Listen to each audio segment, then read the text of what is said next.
susisiekė su manimi ir mes pradėjome projektą pardavimo.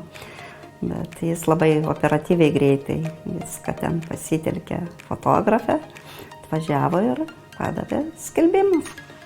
Ką pagalvojau, šiaip per savo darbo patirtį esu bendravusi su pardavimo agentais visokiais.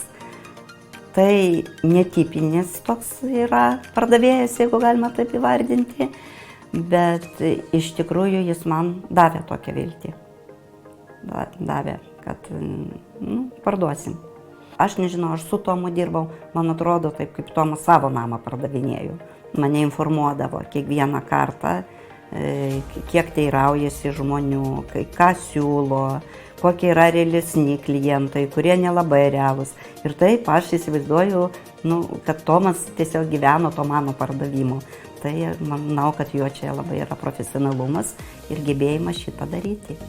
Viską operatyviai, gerai, viską informuodamas mane, kur turėtų brokeris šitą ir daryti, kokia yra situacija, kiek teiraujasi, kiek duoda už tą objektą pinigėlių ir nežadėti to, ko nereikia.